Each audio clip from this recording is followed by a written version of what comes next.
Cerita novel romantis. Takdir dalam pernikahan. Bab 07. Belanja berdua dengan majikan. Jantung Jenika berdegup kencang diiringi hembusan nafas berulang kali melepaskan beban ketakutannya hanya dengan mendengar suara bariton Wira yang sudah berhasil membuatnya berkali-kali ia terus beristighfar karena ia hampir menunjukkan kecantikannya yang selama ini hanya ia niatkan untuk suaminya sebagai bentuk kekaguman yang dapat menatapnya secara halal. Jenika yang sudah mengenakan baju hangat dan masuk dalam selimut sambil memanggil nama suaminya dengan membayangi aktivitas mereka yang tidak punya kesan apapun sebelumnya tapi mampu mendobrak kerinduan hatinya malam ini.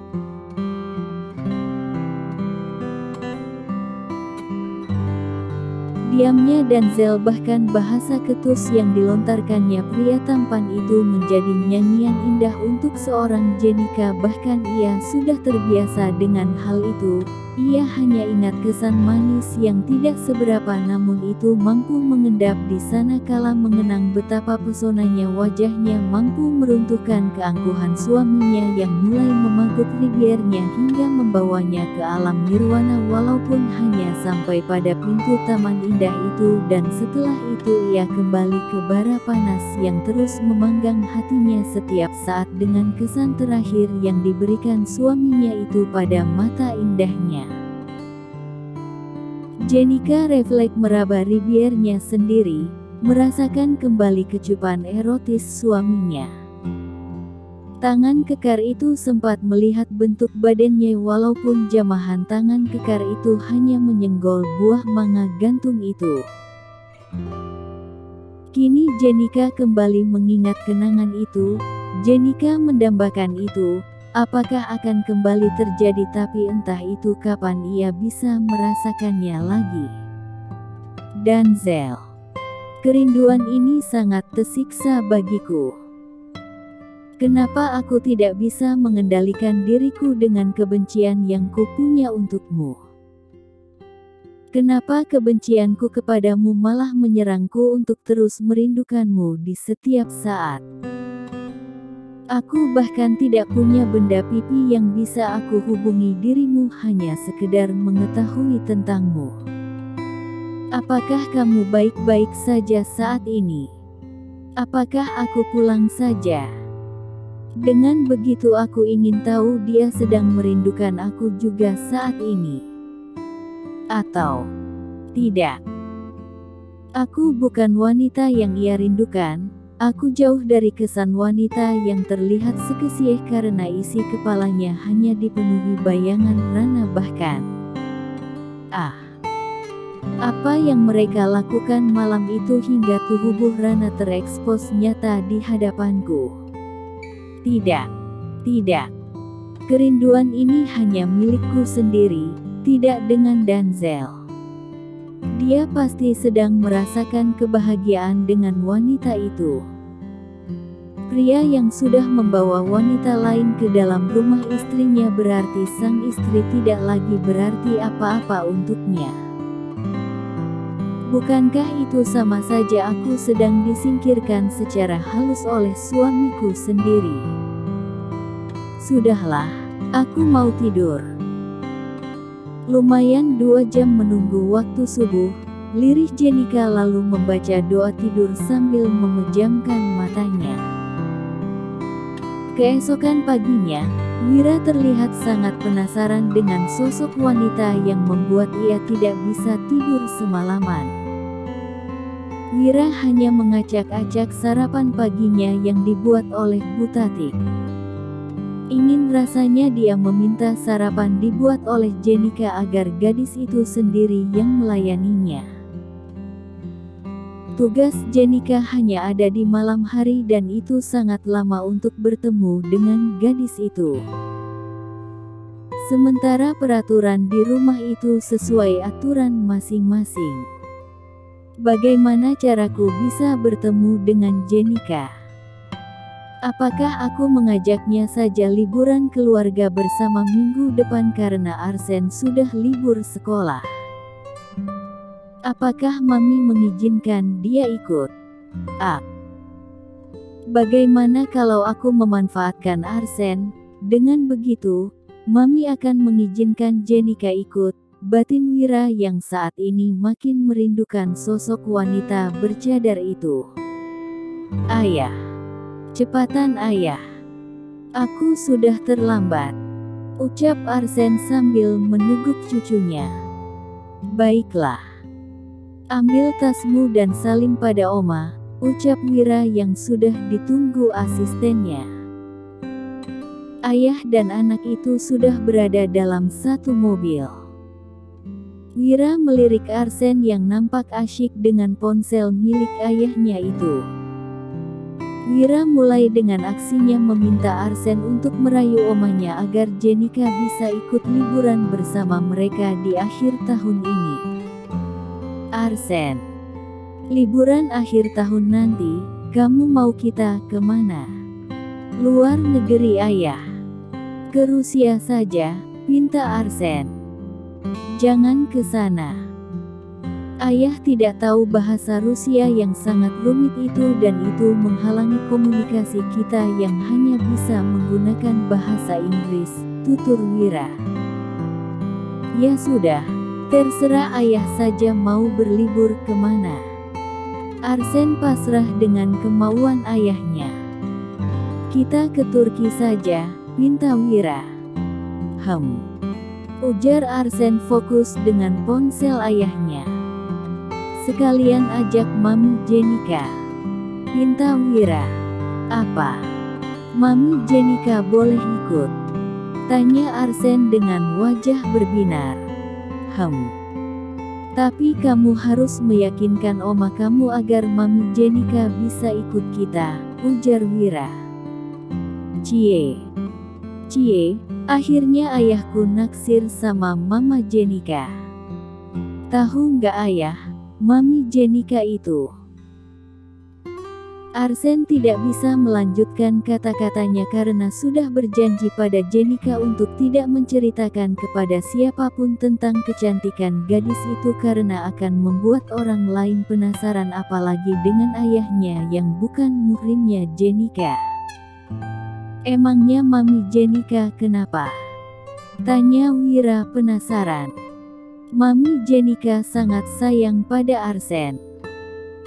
Andai saja ayah mau menikahinya, mungkin kita bisa melihat kecantikan Mami Jenika dengan sesuka hati, ucap Arsen. Kenapa harus dengan menikah? Apakah Arsen sudah melihat wajah Mami Jenika? Kata Mami Jenika, orang yang bisa melihat wajahnya hanya muhrimnya atau lelaki lain yang akan menjadi suaminya. Jika ayah menikahinya, pasti ayah bisa melihat Mami Jenika, imbu Arsen. Semoga saja, Mami Jenika menyukai ayah, batin Wira. Arsen turun dari mobil ayahnya yang sudah tiba depan gerbang sekolahnya.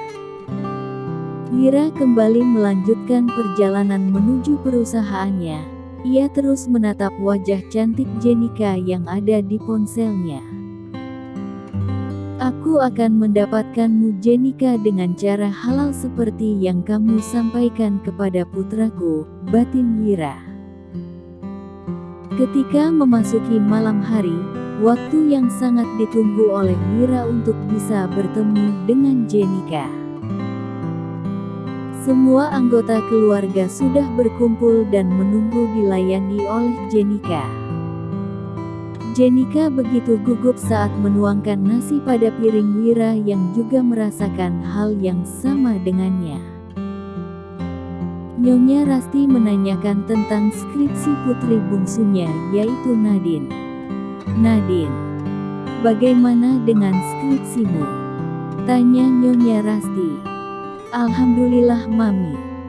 Akhirnya Nadine lulus dengan nilai terbaik. Nadine dapat nilai A, ucap Nadine dengan wajah sumringah. Tumben otakmu encer, ledek Wira. Ais. Abang jangan remehkan kemampuan Nadine. Tapi semuanya berkat seseorang Mami. Dia sangat hebat dan Nadine sangat kagum dengan sosoknya, ucap Nadine sambil mengunyah makanannya. Apakah kamu sedang mendekati Denzel lagi? Tanya Nyonya Rusty. Dek, jantung Jenika tiba-tiba kembali berguncang hebat mendengar nama yang sama dengan suaminya. Semoga bukan suamiku yang sedang dibicarakan mereka, batin Jenika yang sedang mengupas apel untuk Arsen. Denzel siapa Mami? Tanya Wira. Itu Iho. Denzel Dunhill, sahabat baiknya Reno adikmu. Apakah kamu lupa? Oh. Jenika menjerit saat tangannya tidak sadar teriris hingga darahnya menetes membuat Wira refleks menghampiri Jenika namun tangannya ditarik oleh Nyonya Rusty. Duduklah Wira. Jenika bisa membalut lukanya sendiri. Ingat, dia di sini hanya pelayan. Sergah Nyonya Rusty sinis. Mami, jangan selalu merendahkan seorang pelayan. Takutnya Mami akan jilat ludah Mami sendiri suatu saat nanti, tutur Nadine yang langsung mengambil kotak P3K untuk Jenika. Tidak apa Nona Nadine, ini hanya luka kecil. Saya izin ke kamarku dulu. Nanti saya akan kembali lagi, ucap Jenika sambil memegang jarinya yang terus mengeluarkan darah segar. Wira harus menunda liburan dengan keluarganya karena kedatangan tamu istimewa dari luar negeri yang memintanya untuk dijamu makan malam di kediamannya. Apalagi tamu itu ingin merasakan masakan kuliner Indonesia yang sudah mendunia. Hanya sialnya tamu itu adalah seorang investor besar yang akan bekerja sama dengan perusahaannya yang akan mengembangkan proyek di Indonesia berasal dari Rusia. Investor yang berkebangsaan Rusia itu banyak sekali maunya, membuat Wira begitu kesal tapi mau tidak mau ia harus menerimanya. Wira yang sudah menyewa penerjemah untuk mendampingi mereka saat makan malam di kediamannya agar mewanti-wanti penerjemah itu untuk menjemput tamunya itu di hotel. Mami, tolong bilang pada Jenika untuk memasak makanan yang sudah aku buat daftar menunya karena kita akan kedatangan investor dari Rusia.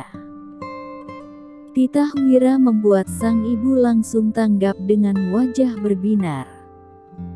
Mengapa harus di rumah ini, padahal banyak restoran mewah yang bisa kita pesan Wira? Tanya Nyonya Rusty. Itu kemauan Tuan Khalid karena dia datang bersama keluarganya untuk sekalian berlibur di Indonesia, imbuh Wira. Baiklah. Kalau begitu kita menyewa saja chef sayang, tutur Nyonya Rusty. Tidak perlu Mami. Aku lebih senang dimasak oleh Jenika. Lakukan sesuai keinginanku Mami. Pinta Wira yang tidak ingin berdebat dengan ibunya usai makan malam. Baiklah. Jenika, persiapkan bahan masakan yang akan kamu masak untuk makan malam besok. Titah Nyonya Rusty. Baik Nyonya, ucap Jenika. Jenika membawa catatan menu yang ditulis oleh Wira ke pavilionnya. Ada 5 jenis masakan yang akan ia olah nanti dibantu oleh Ibu Tatik, karena makan malam itu jatuh pada malam Minggu. Keesokan paginya, Jenika bersiap-siap untuk berangkat ke pasar tradisional. Saat ia baru keluar dari pavilionnya, Wira sudah berada di depan pavilion itu sengaja menunggunya. Jenika tersentak melihat sosok tampan yang sempat membuatnya jaga jarak beberapa hari ini. Apakah kamu mau belanja? Iya Tuan. Kemana? Ke pasar modern. Jangan ke sana. Kita ke supermarket besar saja. Di sana lebih higienis dan nyaman untuk belanja dan orang tidak perlu menatap matamu yang sangat indah itu, ucap Wira seperti kekasihnya Jenika terdengar posesif. Mendengar ucapan Wira membuat tubuh Jenika meremang. Ia meremas dompet lusuh yang di bawahnya hingga terlihat sekali tonjolan buku-buku jarinya memutih menandakan Jenika tidak ingin berdua saja dengan Wira. Apakah kamu takut jalan berdua denganku? Tanya Wira. Jenika mengangguk pelan. Apa kamu kira aku menyukaimu? Bukankah ibuku mengatakan dia tidak ingin memiliki menantu mantan pembantu? Jadi tenang saja. Bagiku keluargaku segalanya, apalagi permintaan seorang ibu yang harus dipatuhi anaknya, bukan?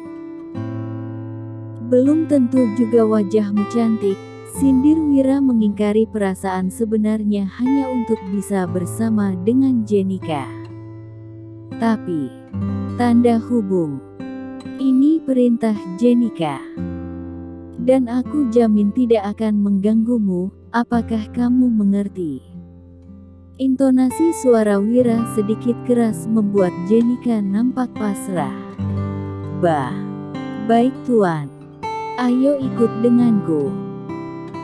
Wira berjalan duluan menuju mobilnya yang sudah terparkir di halaman samping. Ia sengaja menggunakan pintu samping itu agar kepergiannya bersama Jenika tidak terlihat oleh ibunya. Jenika masuk ke dalam mobil itu dan duduk di jok belakang membuat Wira sangat marah. Ia membuka pintu mobil itu. Keluar. Duduk di depan denganku. Aku bukan sopirmu, dan aku di sini majikanmu. Tegas Wira membuat Jenika turun dan pindah ke jok depan duduk bersama dengan Wira. Keduanya berangkat ke swalayan itu bersama.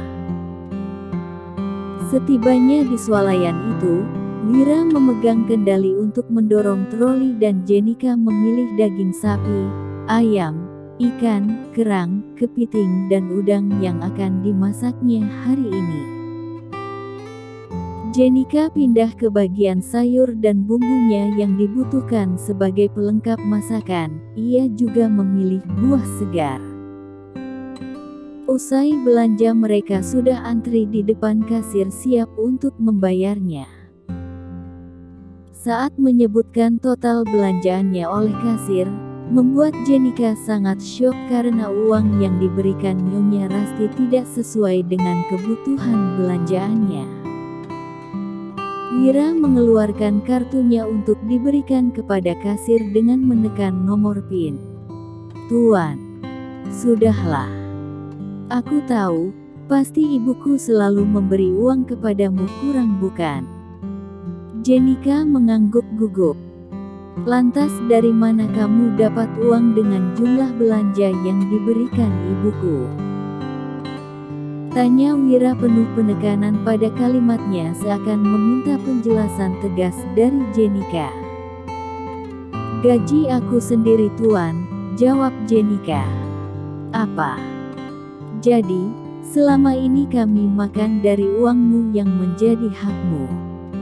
Tanya Wira begitu syok. Lagi-lagi Jenika hanya mengangguk. Berapa uang yang selama ini kamu keluarkan untuk bahan belanjaan? Tanya Wira. Tidak perlu dipermasalahkan tuan, lagi pula aku tidak begitu butuh uang itu karena aku sudah tinggal dan makan gratis di rumah tuan, ucap Jenika membuat Wira hampir menangis karena ketabahan wanita ini menerima semua perlakuan buruk dari keluarganya kecuali putranya Arsen yang sangat mencintai Jenika seperti ibu kandung putranya itu. Semenjak kedatangan Jenika di rumahnya, Jenika menjadi tempat bermanja Arsen. Gadis itu bukan hanya mengajarkan ngaji pada putranya, Jenika juga membantu Arsen belajar hingga membuat nilai Arsen bagus semua walaupun putranya sudah berusia 6 tahun kini dan sudah masuk sekolah dasar. Sebutkan berapa nomor rekeningmu. Aku akan transfer uang padamu. Aku tidak mau makan dengan uang hasil keringatmu, itu sangat memalukan, ucap Wira. Tidak perlu tuan. Aku juga tidak punya rekening dan aku tidak berniat membuka rekening. Tolong mengertilah keadaanku, ucap Jenika. Baik, tunggu sebentar. Ucap Wira lalu menuju ATM untuk mengambil uang cas untuk menggantikan uang Jenika. Ambil uang ini dan jangan menolak. Aku tidak mau makan bara api dari hasil keringat orang lain, imbuh Wira membuat Jenika mengerti. Tapi ini kebanyakan tuan, ucap Jenika. Jika kamu ikhlas menambahkan uangmu pada belanjaan berarti aku juga ikhlas memberikan uang itu padamu, ucap Wira. Alhamdulillah. Terima kasih tuan. Semoga berkah rezekinya, ujar Jenika. Beberapa jam kemudian Jenika sudah mengolah masakannya dan sebentar lagi akan ia sajikan dengan beberapa kue dan puding menjadi pelengkap untuk makan malam itu. Tidak lama kemudian tamu yang ditunggu oleh Wira dan keluarganya tiba pukul 7 malam. Wira dan ibunya serta asistennya Rudi menyambut tamu istimewa itu. Asistennya Rudi terlihat gelisah saat mengetahui penerjemah mereka tidak bisa datang karena sedang mengalami diare akut. Rudi membisikkan kendala itu pada Wira yang terlihat panik. Bagaimana ini Rudi? Orang ini hanya menguasai bahasa Inggris sedikit, keluh Wira. Ajaklah mereka ke ruang makan dulu tuan. Saran Rudi. Nadine yang memperhatikan kegelisahan Wira langsung mendekati abangnya itu. Ada apa bang? Tanya Nadine. Gawat Nadine. Tamu kita tidak begitu menguasai bahasa Inggris dan penerjemah yang disewa abang tidak bisa datang karena mendadak diarea, ucap Wira dengan wajah pias. Nadine tersenyum menanggapi kegusaran abangnya. Abang tidak usah khawatir akan hal itu karena ada seseorang yang bisa menolong kesulitan abang. Tutur Nadine membuat dahi Wira mengerut. Emang siapa yang bisa menolongku dalam keadaan seperti ini dan tidak mungkin kita mencari orang lagi lain karena tamunya sudah di sini, sumut Wira makin kesal dengan candaan adiknya. Mbak Jenika bisa membantu abang, ucap Nadine membuat Wira tercengang. Apa? Jenika? Tahu apa gadis itu dengan bahasa Rusia yang mungkin sekolahnya saja hanya sampai tingkat SMP. Ucap Wira meragukan perkataan Nadine. Mau bertarung denganku, abang? Nadine memainkan alisnya dengan senyum penuh arti pada abangnya. Tanpa buang waktu, Wira meminta Nadine untuk memanggil Jenika. Baiklah. Minta Jenika menemuiku di sini dan kamu temani tamu dan bicaralah semampumu. Kasihan mami sendirian, ucap Wira. Tidak mau. Aku minta hadiahku dulu sebelum protes Nadine yang ingin mendapatkan tambang emas dari abangnya. Dasar. Kamu selalu saja tidak mau rugi.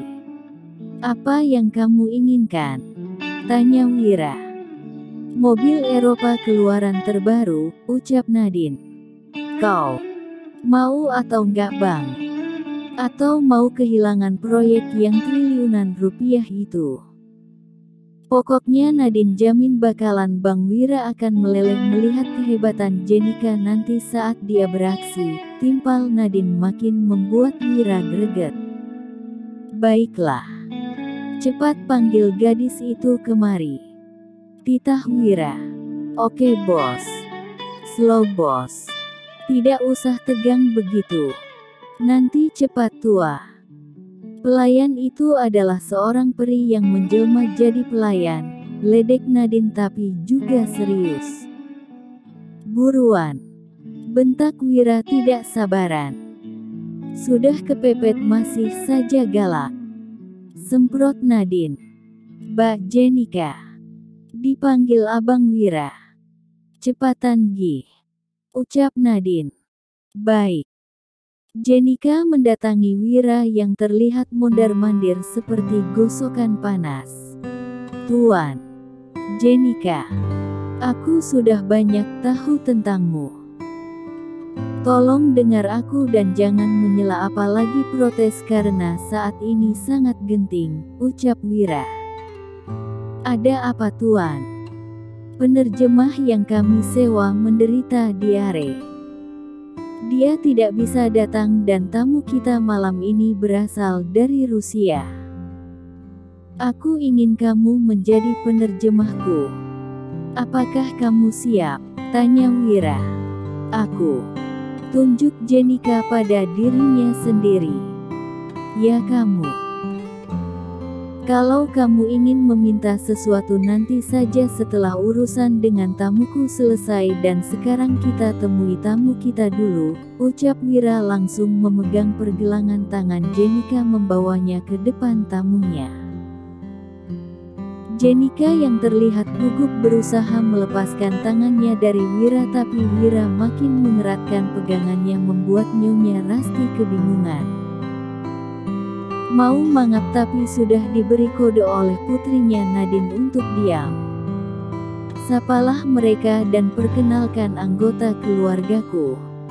Titah Wira. Lanjut ke bab 08.